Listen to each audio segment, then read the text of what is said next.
Le réalisateur italien Paolo Sorrentino a collaboré pour la première fois avec Netflix en sortant en décembre dernier La Main de Dieu, son film le plus personnel. Présent à Cannes, Paolo Sorrentino a partagé son avis sur le cinéma et ses différents modes de consommation.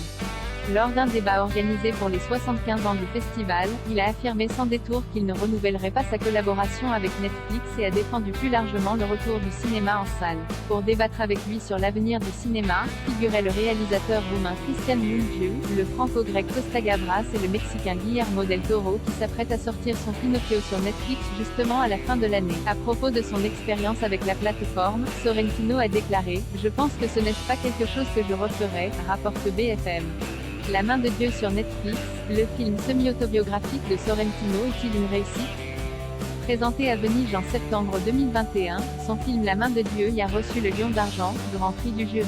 C'est aussi à ce jour son film le plus personnel et celui qui donne toutes les clés de lecture de son cinéma. Il y met en scène Fabietto, Filippo Scotti, son alter ego adolescent, alors qu'il vit un drame, la mort accidentelle de ses parents. Le tout dans le Naples des années 1980, avec Maradona qui arrive dans le club de la ville, sa tante en mal d'enfant et une famille haute en couleurs.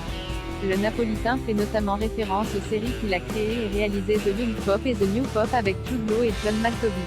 Et d'ajouter, les gens vont être fatigués de voir des films chez eux et ils retourneront dans les salles.